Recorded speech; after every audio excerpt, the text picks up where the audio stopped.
Muy buenas tardes, aquí Capital Rock. Estamos en vivo, directo, como a mucha gente les gusta a ustedes, que están ahí esperando, ansiosos, nuestras transmisiones en vivo. Deme 30 segundos porque nosotros vamos a conectar a nuestra red al toque de gong. Vamos a... al toque de gong, sírvase conectar la radioemisora a esta transmisión al toque de gong, ya que nosotros estamos aquí en Capital Rock, estamos enchufándonos en nuestra conexión con la aplicación de Capital Rock. Ya estamos aquí al aire en nuestra aplicación, así que por favor recuerden descargar. 1 de diciembre, lanzamiento oficial de la aplicación de Capital Rock Media. Tenemos varios anuncios pronto, espérenos un par de semanas y vamos a estar full anuncio aquí en Capital Rock. Quiero dar la bienvenida nuevamente aquí a nuestro estudio desde Patrimonio de la UNESCO o la Ciudad de la Creatividad, a nuestra doctorada o doctoranda, no sé cuál es el nombre, Viviana Béjar. Un gusto tenerte acá. Muy buenas tardes. Hola, Orlando, ¿cómo estás? Oye, no, porque me pusiste mucho porque no soy ni doctorada, ni doctoranda, ni doctor, ni nada, soy solo máster. Máster, pero máster importa. Por ahí había un meme muy gracioso que decía que en general los malos de la película siempre eran doctores, pero los buenos eran siempre máster. Ah, sí, es verdad. Así que ahí tienes un punto en esa lógica que... si bien hoy, bueno, Viviana desde... ¿cuál fue el nombre de la Ciudad de la Creatividad, cierto? Pero tendría que ver con la música, sí. Algo Sí, de la con la música. creatividad musical o algo así, Sí. por la UNESCO. Claro, bueno, Sí. mientras no le pase lo de Valparaíso, bueno. Sí, bueno, y de más decir a todos nuestros conciudadanos y coterráneos de la región del Biobío que tengo una queja, fíjate. ¿Qué pasó? Después del REC, que es este gran festival Rock de en música Conce, que sí. se hace acá de forma gratuita, libre, para todos los habitantes de la zona. Oye, al día siguiente pasé por ahí en auto y el basural que quedó después del REC. No, pero ¿por qué? Terrible. Entonces, es un llamado también a nuestros coterráneos, ¿cierto? De la región del Biobío y los visitantes a que cuando vayan a estos shows, estos eventos masivos, lleven una bolsita y dejen la basura en una bolsita, porque así también estamos ayudando al medio ambiente y además no le damos trabajo extra adicional a la gente que hace el aseo, que de verdad... Mire, lo único que lo pasaron chancho, yo creo que con todo lo que dejaron ahí fueron las gaviotas. Porque estaba plagado de gaviotas, seguramente dejaron comida botada y todo, pero las gaviotas se hicieron el festín al día siguiente ahí, en esa zona. ¿Estuvo bueno el Rock en Conce? Yo no fui porque precisamente además llovió en Concepción. Estuvo súper llovido, sí. Y por ahí se hizo el intento de hacerlo dentro del teatro regional. La fila, mucha gente quedó fuera porque es un lugar cerrado, entonces es limitado el acceso y el espacio. Vi a mucha gente, pasé por ahí en auto y vi a mucha gente haciendo filas bajo la lluvia. Incluso le decían a la gente no lleve paraguas, vaya sin paraguas porque capaz se genera más espacio con los paraguas. Así que mucha gente estaba con capas largas, impermeables. Y mucha gente quedó fuera. Yo precisamente no fui por la lluvia, básicamente. Y ya cuando uno se vuelve un poquito más vieja, como que no le gustan tanto las aglomeraciones. Cuando eso es como para gente más joven nomás. Claro, me imagino. Oye, y bueno, tengo entendido que el domingo fueron como 130.000 personas. Mira, no sé, no he leído cuánta gente fue. Lo único que sí, que vi ahí el despelote con la basura. Tiene que haber habido mucha gente porque había mucha basura en el suelo. Me imagino. ¿Cuándo tenemos a cuidar? Sí, obviamente. ¿Cuándo tenemos reporte de Faro UDD? ¿O ya se acabaron por esto? Hubo el jueves pasado reporte del boletín que fue muy publicitado en los medios de comunicación, incluso los medios nacionales lo tomaron en cuenta porque hablaba del aumento de la violencia y de los delitos violentos con homicidio en la región del Biobío. Así que llamó harto la atención, fue bastante difundido. Estuvo bastante bueno ese boletín. Oye, Acá pero los medios regionales todos lo mencionaron. sí, pareciera ser que es un hecho que estamos enfrentando una situación bien compleja en términos nacionales, que no solo los grados de violencia, sino que el tipo de criminalidad que hay hoy día en las calles Mm, es de padre, señor mío. Es que sí, uno exacto. sale y que uno no tiene la certeza si va a llegar vivo a la casa. Pero ojo que eso es también el juego del miedo, ¿no? O sea, bueno, eh, de que ha aumentado la inseguridad de las personas en Chile, ha aumentado. O sea, no es que uno les quiera meter miedo, simplemente uno lo ve todos los días, uno sabe de alguien que le pasó algo, que lo asaltaron, que le hicieron un portonazo, de alguien que acuchillaron en la calle o que definitivamente y directamente Lo fue mataron. asesinado ya hemos visto de manera muy brutal, como pasa con cuando hay mucha presencia de narcotraficantes o de microtraficantes, ¿no es cierto? Es que el tema de los delitos va subiendo de nivel, por así decirlo, y son delitos Ujú. más violentos. Asesinatos, qué sé yo, Entonces, pregunta más brutales, rapidita. más crueles también. Pregunta rápida. Según el reporte de ustedes, ¿esto es consecuencia de lo que ocurre en la novena región o tiene que ver con que son mezcla de factores que están llevando a esta mayor tasa de criminalidad?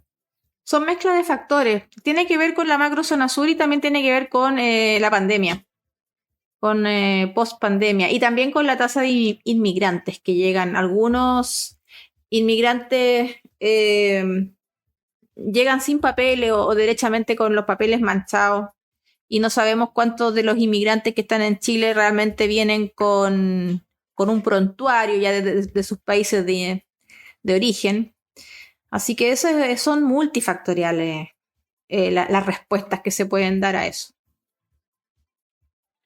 Bueno, Hemos también tenemos un saludo importado acá algunos tipos de... de delitos por los inmigrantes. Se han importado algunos tipos de delitos.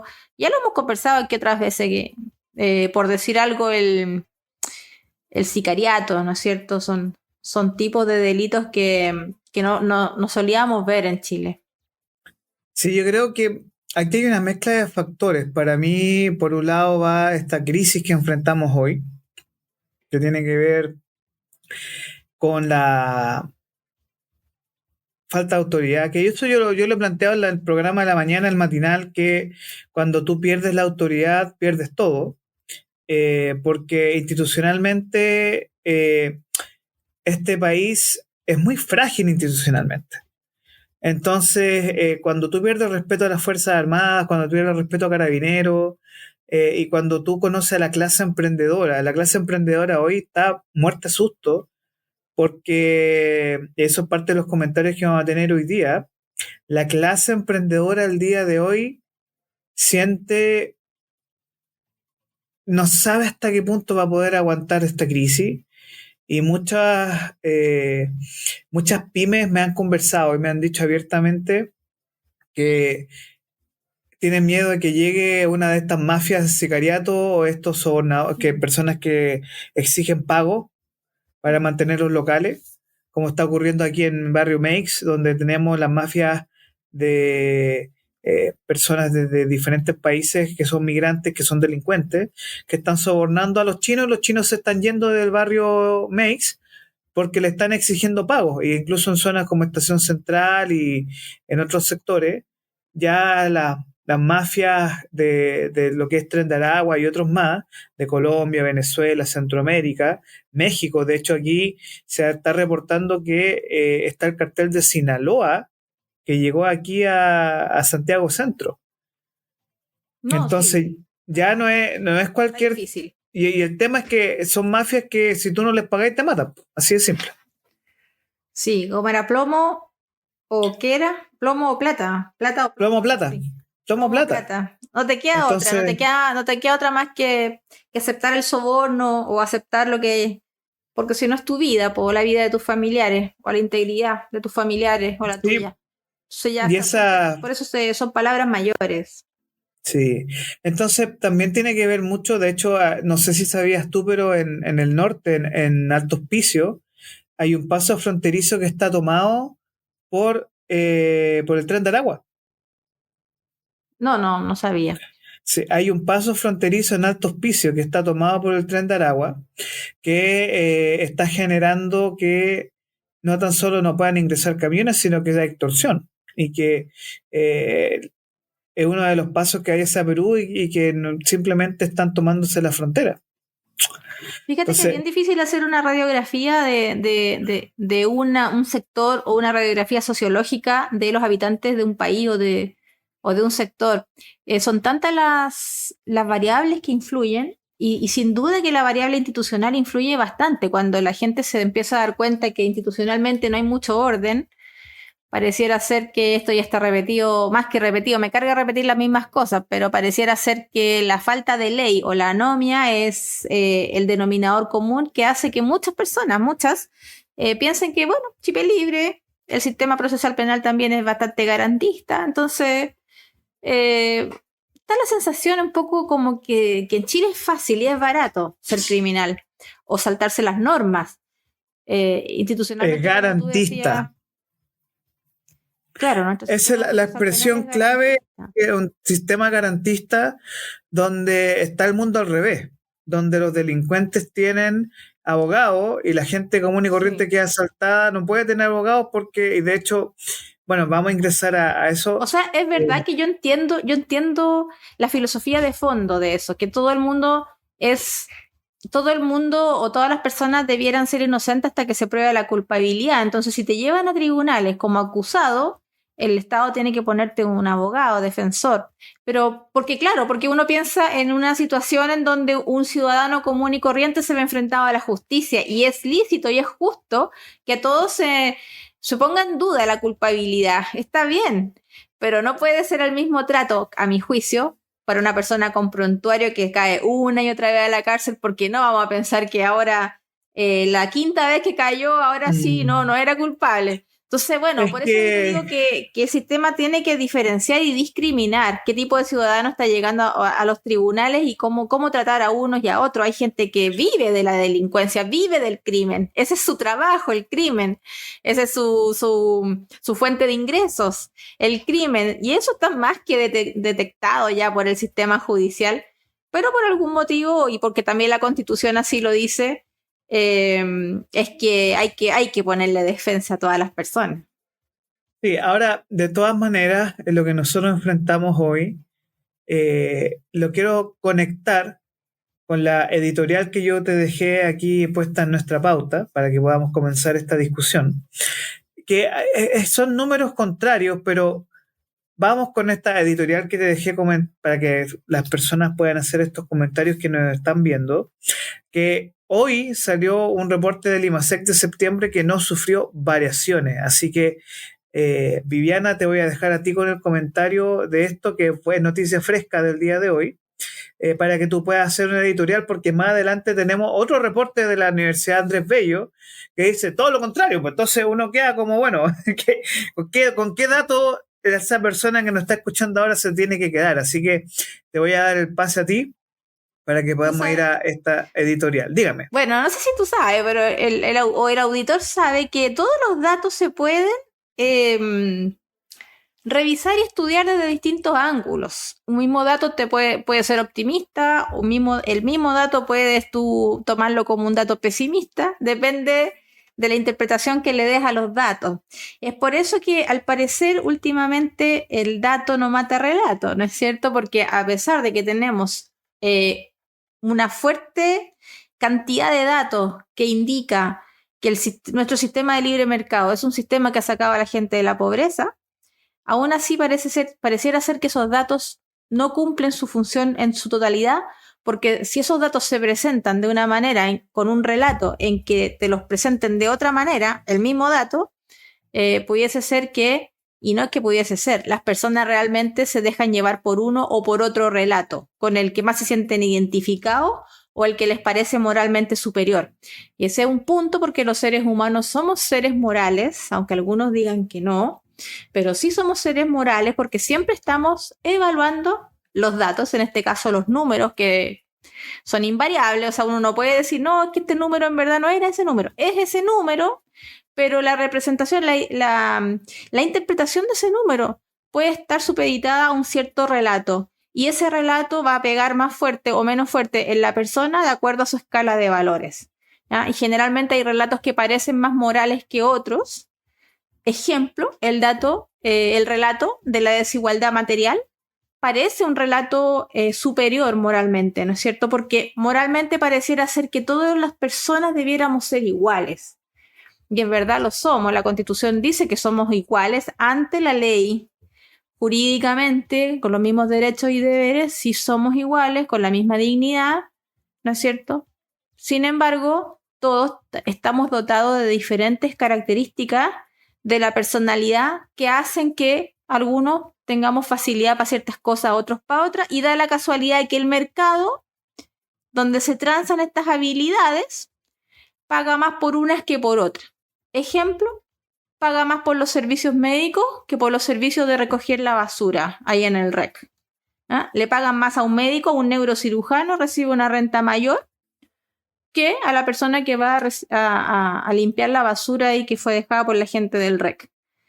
¿Por qué? Porque el mercado, al parecer, lo que sucede es que hay una valoración social mayor de ciertas profesiones y de ciertos oficios mayores que otros. En la medida en que menos personas se dediquen a algo, las rentas de esas personas van a ser mayores. ¿Ah? En la medida en que menos personas ofrezcan algo que es deseable para otra persona, esas rentas van a ser mayores. Por lo tanto, el relato de la desigualdad material ha calado bien fuerte en la ciudadanía chilena y latinoamericana, y hay una intención muy fuerte de la gente por igualarse en condiciones materiales con los más ricos, ojo, porque la intención de igualamiento o de igualación material es hacia arriba. O sea, yo quiero ser tan rico como el más rico. ¿O por qué el rico gana tanto y yo no?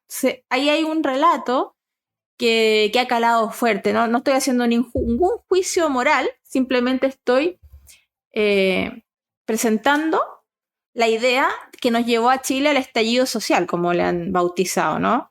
Que llevó a Chile a este descontento social porque hay servicios que solo unos pocos pueden pagar y hay otros que otros no pueden simplemente acceder porque tienen que conformarse con servicios de peor calidad, que generalmente son los servicios públicos. Y en ese sentido, ese mismo relato no concuerda con querer que todo sea provisto por el Estado. Si se sabe que los servicios públicos se han provisto de manera más paupérrima o menos eficiente que los servicios privados. Entonces, en la falta de tener un relato que rescate en la validez de la consecución de las necesidades materiales de la gente por sobre quién te lo entrega, ¿ah? Porque la discusión pareciera ser que si me lo entrega el Estado vamos a estar todos más ricos, todos mejores. Da lo mismo quién entrega el servicio. La cuestión es cómo estamos sirviendo, cómo el Estado está sirviendo a la ciudadanía chilena. Da lo mismo si el servicio es entregado por un privado o por el Estado. ¿Cómo hacemos para que estos servicios de mejor calidad lleguen a las personas? Da lo mismo que lo provea, pero ¿cómo lo hacemos que llegue a todas las personas y de mejor calidad? ¿Cómo hacemos que tengamos mejores pensiones? ¿Cómo hacemos que tengamos mejores trabajos, mejores rentas, mejor educación, mejor salud, mejor conectividad, mejor transporte público? Busquemos una forma eficiente de hacerlo, porque lo que necesitamos es que la gente reciba un mejor servicio. No que lo reciba del Estado como condición única que va a garantizar, ¿cierto?, que haya esta igualdad material. Ya sabemos que las cosas o los servicios que están provistos por el Estado no cuentan con las mejores evaluaciones, ¿cierto? Una vez, porque no sé si sabían, pero los programas y inversiones del Estado se evalúan y la mayoría de ellos, más del 80% de ellos, han salido con mal desempeño. Mal o bajo desempeño. Entonces, como país ha calado tan fuerte el relato de la desigualdad material, que esto nos ha llevado, y aquí voy a terminar para cerrar la editorial, esto nos ha llevado a una caída, ¿cierto? Que nos ha tenido 3 años de mal en peor, desde el estallido social, pasando por la pandemia, pasando por un cambio de gobierno, pasando por todo lo que hemos pasado como país, con todas las empresas que han cerrado, con toda la incertidumbre institucional y política y de seguridad nacional, a este punto que en otras ediciones de este podcast lo habíamos ya dicho, que Chile iba a entrar en una recesión, que ya estamos en medio o empezando la recesión, que esto viene peor. No hay nada que alarmarse porque ya lo habíamos dicho y muchos economistas también ya lo habían adelantado. No es como ver una bolita de cristal, la verdad es que es bien fácil darse cuenta cuando las cosas están yendo mal, cuando estamos en la parte recesiva del ciclo económico, o en la caída después de un boom artificial creado con mucho gasto público, que fue lo que pasó en Chile. Entonces estamos viendo la caída, estamos viendo el desplome de este boom artificial provocado por las transferencias del Estado hacia la gente durante la pandemia y por, evidentemente también, y lamentablemente, los retiros de los fondos de pensiones. Bueno, ahora estamos viendo las consecuencias. En ese minuto muchos economistas dijimos que iba a provocar inflación y la gente nos decía que hacíamos campaña del... No, nos decía directamente a la cara, derechamente nos decía que hacíamos campaña del terror. Pero no, o sea, no es campaña del terror ni nada, es una advertencia, simplemente decir, miren, si seguimos en este camino, vamos a tener esta consecuencia. Y ya estamos viendo. Y lo que tú dices es que lo que registra esta noticia de la tercera es que el IMASEC se estancó, no es ninguna novedad, o sea, eso ya lo veníamos viendo, lo sabíamos, creció muy poco, casi cero, interanual, y el desestacionalizado, que respecto del mes anterior también creció 0,6%, nada. La gente del gobierno me da un poco de risa porque dicen, al menos no disminuyó, al menos estamos bien. ¿Ya? Pero eso es casi con la inercia, ¿no? Sí, crecer un 0,6 o un 0,2 es como crecer 0, y lo otro es que este crecimiento está impulsado por el repunte de la industria minera, no es por el comercio ni por nada más. De hecho, en muchos de los indicadores que habla este estudio de la Universidad Andrés Bello, muchos de los indicadores, casi un cuarto, estamos mal y empeorando. O sea, el país no está ni mejorando ni nada. O sea, ¿para qué maquillan? Y aquí vuelvo de nuevo al tema del relato y los datos. Cómo el gobierno es capaz, ¿cierto?, de maquillar los datos para darle una interpretación positiva. Cuando nosotros alrededor estamos viendo la cantidad de empresas que están cerrando, la cantidad de empresas que están quebrando, el aumento brutal del desempleo, ¿no es cierto? Entonces, es cómo cala tan profundamente el relato en la gente por sobre el dato, sobre todo cuando el relato viene acompañado de una característica y una impronta moral. Porque sí, los seres humanos somos seres morales y la izquierda lo sabe muy, muy bien. Fíjate que todo el relato de la izquierda tiene una impronta moral, tiene un sello moral. Sí. Los seres humanos queremos saber, queremos entender y queremos reconocernos como seres buenos, ¿ya? Y cada uno en nuestra propia estructura moral. Da lo mismo cuál estructura sea, la cuestión es que cada uno de nosotros se considere una persona buena, un buen ciudadano que está preocupado por los demás.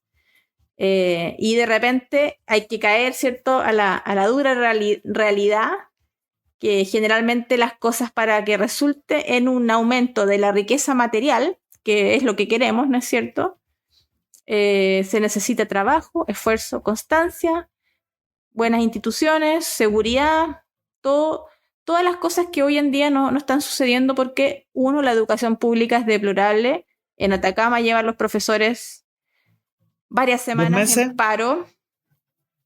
2 meses en paro. Sí, el Instituto Nacional se destruyó.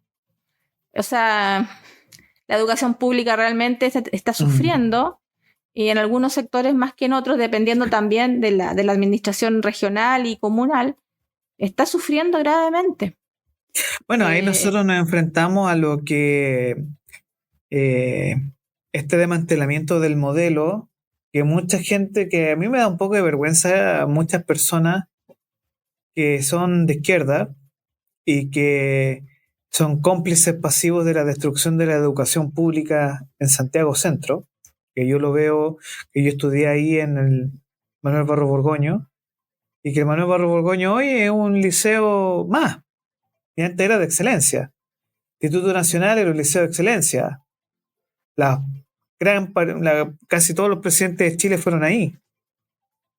Claro, entonces a veces, mira, de cuarto medio. Entonces tú te das cuenta que hoy la destrucción, o sea, es que es muy complejo porque yo no creo que este país se esté destruyendo, así como una explosión. Yo creo que esto que estamos enfrentando es una implosión institucional.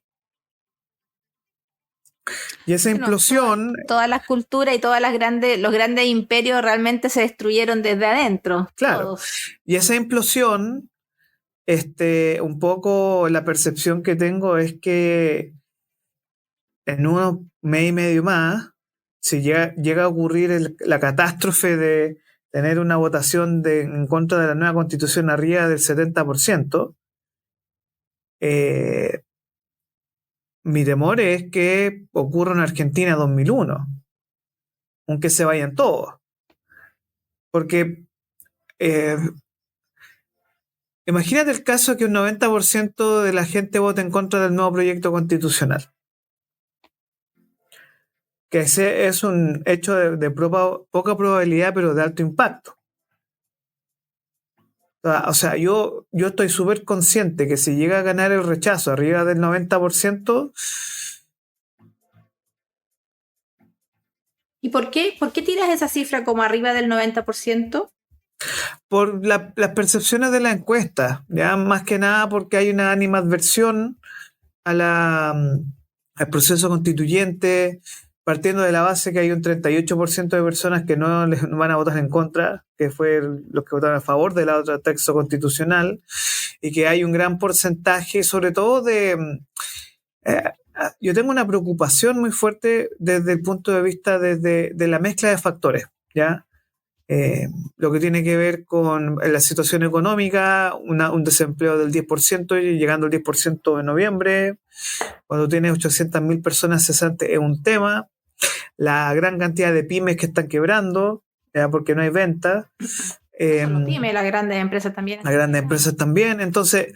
yo creo que el factor climático que estamos viviendo hoy día es de alta incertidumbre. De hecho, si tú haces un análisis frío hoy, es altamente probable que las cifras económicas vayan al declive en la medición de octubre y de noviembre. Y hace mucho tiempo que la misma clase emprendedora me ha comentado que por primera vez sienten que esta va a ser una Navidad súper oscura en términos de la atención ambiente, que no hay mucho flujo de lucas, hay muy pocas ofertas laborales, la gran mayoría de ofertas laborales son en el sector público, y eso puede desencadenar al momento de una votación una animadversión y voto castigo, no solo a este gobierno, ojo, sino que un voto castigo a la clase política, por la seguridad, la que comentaba en un momento, pero la seguridad no solo en términos de protección de mis bienes materiales o mis bienes, o mi vida en sí misma, sino que no hay una seguridad de llevar sustento al hogar. Y cuando no puedes llevar sustento al hogar, eso te golpea como sociedad. Sí, fíjate que uno de los aspectos buenos que está mejorando según el estudio de la UNAP es el nivel de deuda de las viviendas, pero eso se entiende perfectamente porque la gente, al ser despedida de sus trabajos y al recibir el finiquito, lo primero que hacen las personas es pagar sus deudas con ese finiquito, porque no sabe la incertidumbre si va a volver a encontrar un trabajo en el corto plazo o no. Entonces, uno de los indicadores que sí, según la UNAV, está mejorando es precisamente el nivel de endeudamiento de las familias chilenas, y a mi juicio eso es una de las razones que explicaría esto. Es un motivo bittersweet, ¿cómo se dice en español? Como agridulce. Porque, claro, estamos estamos pagando nuestras deudas, pero con los finiquitos, ¿cierto? Que nos pagan al despedirnos. Pero es una solución parche, pues, pero, oye, Viviana, si esto es como endeudarse no para invertir, sino que para pagar gastos recurrentes. Es pan para hoy, no, claro, no, y hambre va mañana. Pero es que el estudio de la UNAV lo que indica es que está disminuyendo la deuda de las familias. Está disminuyendo la deuda. Eso es bueno. Está mejorando los niveles de endeudamiento de la familia. Y lo que yo quiero explicar, o la razón que doy, que creo yo que tiene que ver un poco, es por la cantidad de gente que está siendo despedida y recibiendo finiquitos. Los finiquitos generalmente son de bastantes millones de pesos, generalmente. Entonces la gente recibe el finiquito y no va a comprar regalos para Navidad. ¿Qué hace con el finiquito? Paga sus deudas. Reorganiza su deuda. No sabe si en el corto plazo va a volver a tener un trabajo. Si yo supiera que me despiden hoy, me pagan todo mi finiquito, voy a encontrar trabajo el otro mes, por supuesto que me voy de vacaciones o me gasto la plata o invierto en algo. Pero la gente, en vez de hacer eso, lo que está haciendo es pagar las deudas, precisamente porque la incertidumbre de no saber si vas a encontrar o no trabajo, y es muy alta. el finiquito junto con el ¿cómo se llama el seguro de cesantía, que además te lo pagan como por 6 meses y va disminuyendo, no es una cantidad fija, el primer mes es más y así el sexto mes es menos. Entonces las personas dejan el seguro de cesantía como para los gastos diarios, digamos, comer y todo eso, y lo demás pagan deuda. Y es por eso que el nivel de endeudamiento en estos momentos, en este tiempo, según ese estudio, está disminuyendo, y al menos yo esa es la lectura que le doy a esa noticia positiva, un poco, que ha disminuido la deuda de los hogares. Viviana, vamos con una transición y luego vamos a hablar de algo que yo no entiendo, de verdad. Que es altamente probable que el próximo presidente de Argentina sea el hombre del 147% de inflación al mes, don Sergio Massa. Chocante, ¿no? Vamos con la transición. ¿Vamos con la transición? Sí. Y estamos.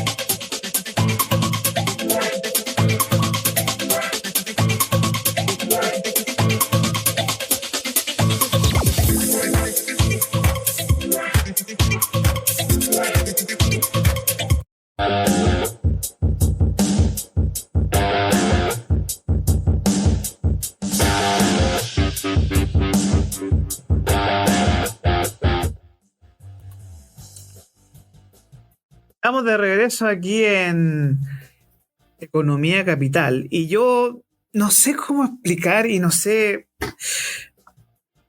Argentina, cosas de Argentina, cosas raras de Argentina, que teniendo todo para elegir un candidato que le daba aire fresco a la actual situación en Argentina, don Javier Milei, fue masacrado. No fue masacrado. No fue masacrado, pero sí me da pena. Da pena porque al final, claro, en la suma entre Bullrich y Milei da el 55%, ganaría. Pero al igual que sucedió con, y un poco es lo preocupante lo que pasó con Kast también aquí cuando pasó segunda vuelta con Gabriel Boric. Algo pasa, que dicen por ahí que Javier Milei cometió el error de enojarse con el Papa, que Javier Milei era muy fuerte para lo que quería Argentina. ¿Cómo lo ves tú, Viviana, desde el punto de vista económico de ¿por qué Argentina tomó la decisión de irse por el camino del hombre del 147% de inflación al mes? Uno, porque los argentinos no viven del peso argentino. A estas alturas a los argentinos les da lo mismo la inflación. Ellos se manejan con dólares. Eso es una cosa.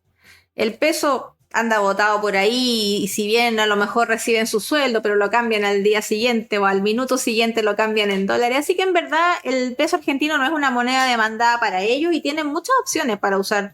Usan el dólar. Y de hecho la economía argentina permanece y vive y flota porque están usando el dólar de forma como sea, con el tipo de cambio que el gobierno le ponga a cada tipo de transacción, da lo mismo, están usando el dólar y algunos también usan el dólar que se vende en el mercado informal.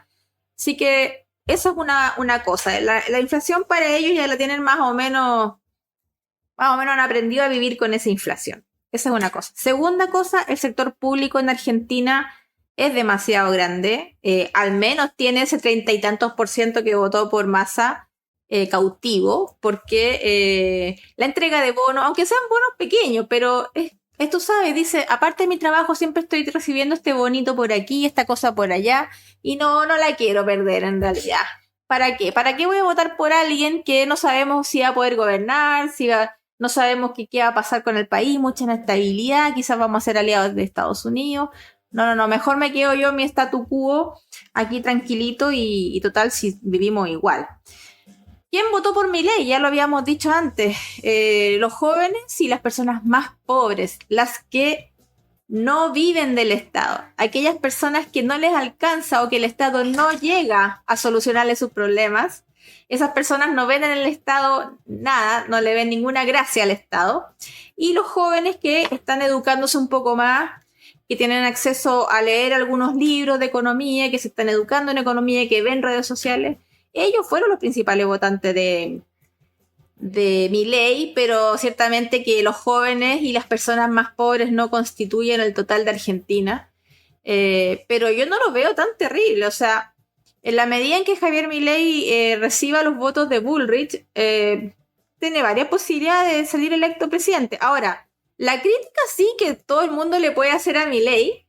Yo no, pero trato de mantenerme al margen de la política de otros países. Pero la crítica que en general se le puede estar haciendo ahora es que se está teniendo que unir a la casta para poder ganar los votos de Bullrich. Va a tener que hacer pactos, convenios, unirse de alguna manera a la casta política, no de izquierda, pero de derecha, la que él tanto echó pericos, ¿no es cierto?, durante todo el tiempo. Entonces, este golpe con la realidad que recibe Javier Milei es bien, en verdad no puedo salir a gobernar con 30 y tanto % de las primarias, tengo que unirme con la casta política. Y aquí vamos a ver qué pasa. Vamos a ver qué surge este pacto del antipolítico con la casta política clásica. Vamos a ver qué surge ahí. Primero vamos a ver si gana y segundo vamos a ver cómo es su gobernabilidad y si la casta política de derecha le va a permitir hacer todas las reformas que él quiera hacer. Y recordemos que Mauricio Macri hace poco dijo que Milei era el camino de la Argentina. Están perfectamente alineados con los políticos clásicos. Así que se puede entender perfectamente, pero no soy tan alarmista y tan derrotista. Yo creo que todavía Javier Milei tiene posibilidades de salir electo presidente de Argentina, pero no sin hacer acuerdos y pactos con la famosa casta política. Bien, te entiendo perfectamente. Ahora voy a hacer una pregunta más dura.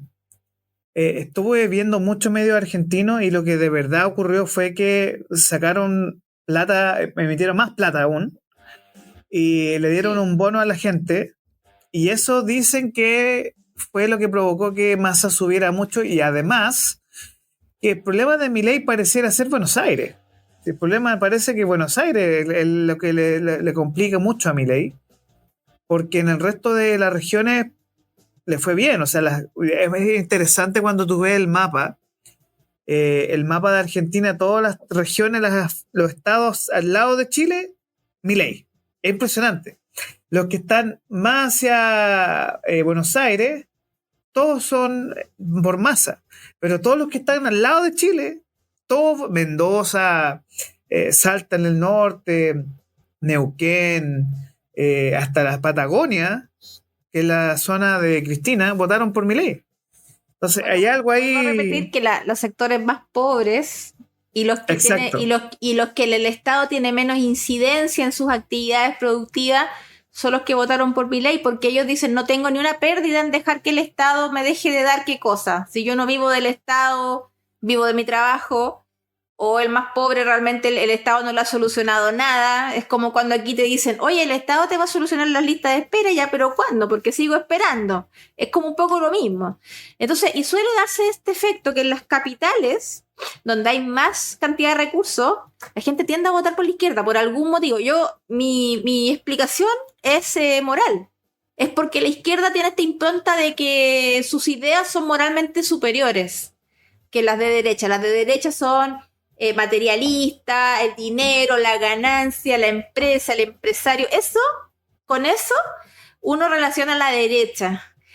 La izquierda uno, pero la gente que sabe menos de economía, a la izquierda la relaciona con la solidaridad, el quitarle impuesto a los ricos para dárselo a los pobres, la igualdad, la desigualdad, la igualdad material, y toda una serie también, además de políticas más progresistas que calan más fuertemente en las personas que ya tienen solucionadas algunas situaciones en la vida, ¿cierto? Que ya no tienen que salir a ganarse el sustento diario, sino que eso lo tienen un poquito superado y después empiezan con otros problemas en la cabeza. Entonces, en general, ahí se concentra la riqueza material se concentra en las capitales y es lo mismo que pasa aquí en Santiago. En Santiago generalmente gana la izquierda y no así, por ejemplo, en Araucanía, donde se supondría que tendría que ganar la izquierda porque hay más población indígena, Pero gana la derecha. gana la derecha. Porque esas personas se ven enfrentadas a los reales problemas, no los problemas que en la capital también, pero hay otros problemas en otras regiones. Pero ojo que yo siento que hay una... Yo siento que igual ahora viene un giro fuerte. Yo creo que el giro que se va a pegar ahora hacia la actual realidad país es bien difícil, es bien complejo. ¿Ya? Viviana, vamos con esta situación ya en los minutos finales que nos quedan 7 minutos. Te voy a dejar esta parte final para que un poco nos dé contexto global de estos miedos que hay, porque, claro, estamos hablando de el conflicto del Medio Oriente entre Israel y Hamas, que como pasó con Ucrania, Ucrania y Rusia, el gran problema que enfrentamos hoy es que son guerras que se supone duraban un par de días o conflictos de un par de días que se extienden en el tiempo. Si ya veníamos con una carga de arrastre de la inflación muy fuerte, bueno, ¿qué nos ocurre ahora con este tema de la guerra en el Medio Oriente? Y según lo que reporta el New York Times, este conflicto ya amenaza a una economía mundial que era súper frágil. Nada más que decir, pues si todas las guerras provocan exactamente lo mismo, lamentable lo que sucede históricamente entre Israel y Palestina. En este caso, hay gente que dice que está a favor de Israel, otra gente que dice que está a favor de Palestina. Yo estoy a favor de los problemas que tenemos en nuestro propio país, que ya son suficientes. No me voy a meter aquí a hablar de quién tiene la razón. En una guerra, lamentablemente, mueren civiles y militares. Así es la guerra, es lamentable. Ojalá no hubiesen guerra. Lo cierto es que jamás comenzó la arremetida, ¿no es cierto?, por un terreno que se supone que le pertenece a Palestina, que fue dado por la ONU precisamente a Israel para que se asentaran en un territorio geográfico, ya que andaban dispersos por el mundo, ¿cierto?, en la diáspora, que el pueblo judío, a todo esto, dicho sea de paso, ha pasado la inmensa mayoría del tiempo de su historia como nación desterrado de su propio país. Y nuevamente, y después de la Segunda Guerra Mundial, en el año 48, la ONU con ayuda de Estados Unidos también le facilitó, le dijeron vuelvan a su terreno, y parte de ese terreno lo reclama Palestina, y además tienen un conflicto medio religioso, religioso, porque en ese terreno además es considerado para ellos un terreno santo, sagrado. Lo cierto que este conflicto fue en esta oportunidad empezado no por Palestina, pero por Hamas, que sabemos que es un grupo terrorista bastante fundamentalista. Y bueno, ¿qué espera el resto de la gente? Que Israel no haga nada y que Israel entregue el terreno. Eso es como lo que se espera de parte de cierto grupo.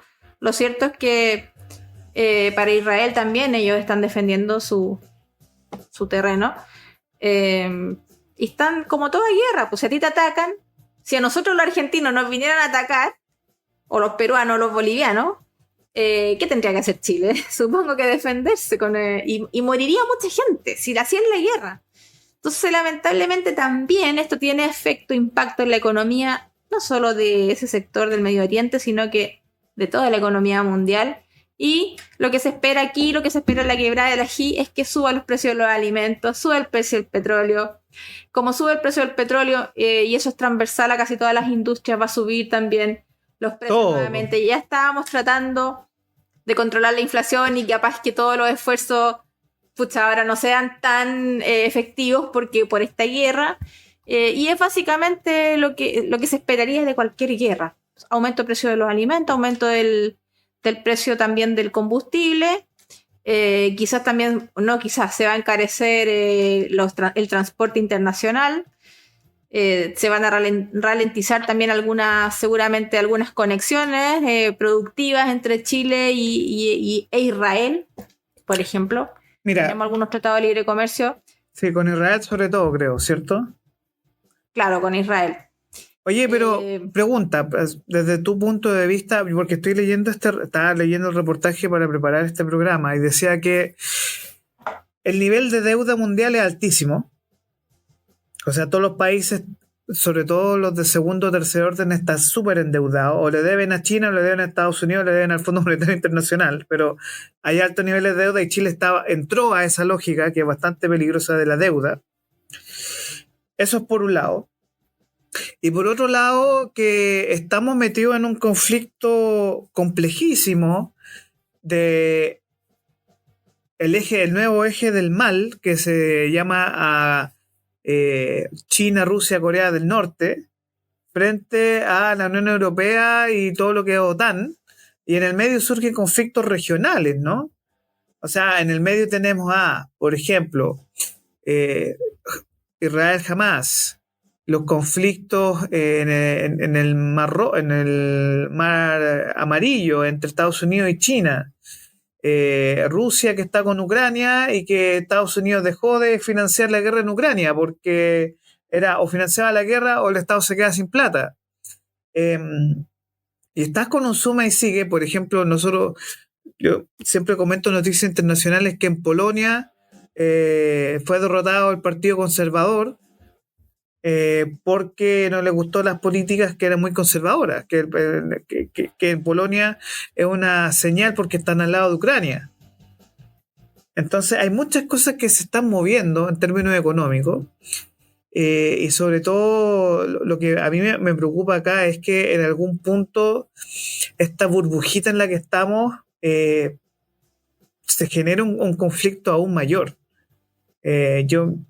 Yo tengo la perspectiva que, claro, nadie quiere una guerra mundial, sobre todo sabiendo que hay gente que no es muy inteligente con ojivas nucleares a su poder. Entonces, ¿cómo se puede convivir con estas lógicas hoy de esta fragilidad económica en la que estamos, ¿no? Donde al primer empujoncito puede quedar el desastre. Bueno, el caso extremo sería que comenzara una guerra nuclear. Ya sería el caso extremo y no lo hemos visto nunca, por lo menos entre países de Occidente. Así que no sabemos cómo saldríamos de ese problemita. Lo cierto es que de cualquier otro tipo de guerra, la humanidad ha salido, ¿ah? Con varias bajas varios muertos, por eso nunca es deseable la guerra. En economía, y los economistas más liberales decimos que cuando el país transa bienes, eso es un aliciente para la paz. En la medida en que los países sean interdependientes en el intercambio de bienes y servicios, eso es un aliciente y un incentivo para la paz, porque nos conviene estar en paz con nuestros vecinos con los cuales intercambiamos. Por lo tanto, no vas a encontrar, creo yo, aparte de los keynesianos, ningún otro economista que valore la guerra. La guerra es siempre destrucción y es siempre... Ocurren todos los desequilibrios económicos durante la guerra y aparte la baja en la cantidad de habitantes de un país y el derroche de gasto público en el armamento. Entonces uno dice, bueno, mejor hubiese sido ocupar ese gasto público, esos recursos públicos en cuestiones que presenten externalidades positivas, no externalidades negativas como, no sé, bombas, tanques, Claro. mandar militares con todo el equipamiento a que vayan a morir. Pero, por ejemplo... La verdad que eso a ningún economista, terrible. como te digo, estaría a favor de eso.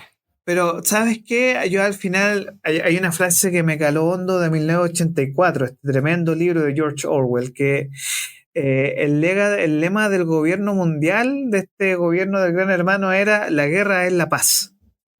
Es que ellos cambiaban el lenguaje, pues. Claro, po. Es como un poco la película Ciudad de Dios, en donde ese pequeño, no sé si tuviste la película, Sí. pero ahí había una banda criminal de narcotraficantes en Brasil, y creo que la historia es bastante real. No sé, tiene que tener algunos tintes de ficción, pero es bastante real, es basada por lo menos en un hecho real.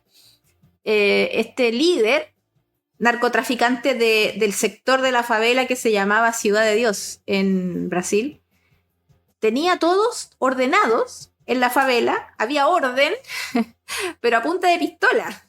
¿Ah? O sea, había orden porque él los tenía todos amenazados. O sea, pobre el que osara ocupar pistolas para ir a meterse a una casa sin que estuviera bajo su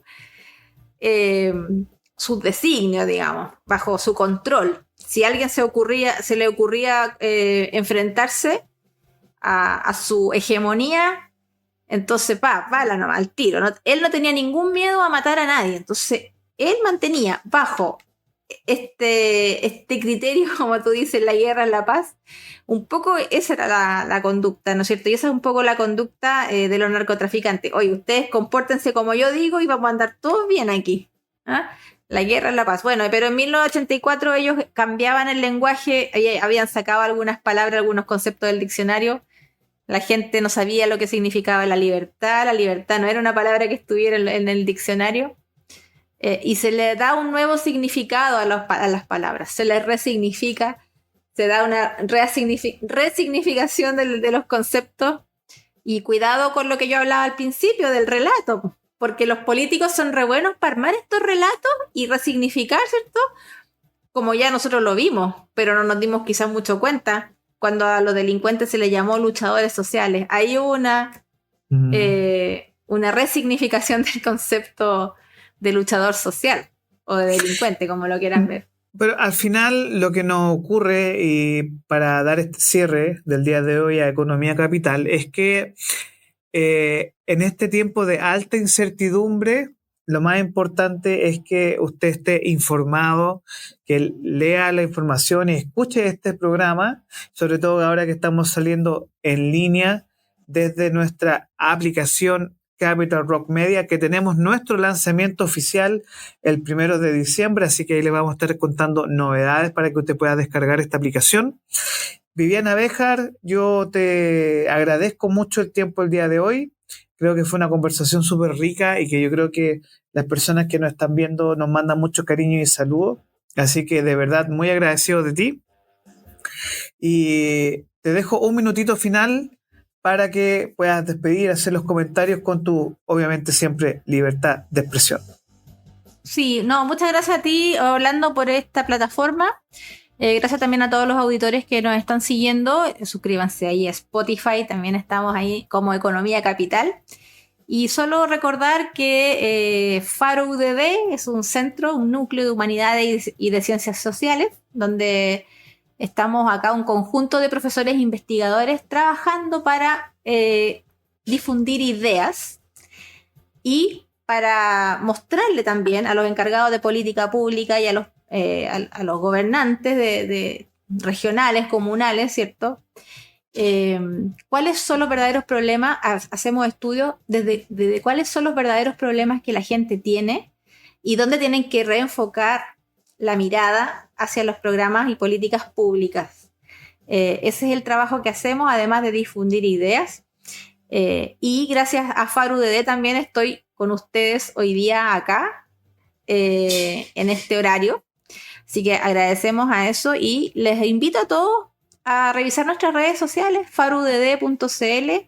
Tenemos un boletín regional ahí que habla de los problemas de la macrozona sur, Biobío, Ñuble, Araucanía. Y hay bastante investigación con bastantes datos, ya que estamos hablando de los datos. Y estamos trabajando para generar un relato acorde a los datos y que no se manipule ese relato en pos de una visión ideológica, sino que con apertura de mente y con sensatez. Oye, Viviana, muchas gracias por tu tiempo el día de hoy. Agradecemos los comentarios de nuestros auditores y nos despedimos. Esto fue Economía Capital, una conversación sobre economía con toda la pasión y con toda la comprensión que también es tan necesario en el mundo de hoy. Así que muchas gracias a quienes nos están viendo y nos vemos el próximo jueves a esta hora, 5 de la tarde, y que tengan una muy buena semana y feliz inicio de mes. Así es, igualmente un saludo a todos. Chau, chau.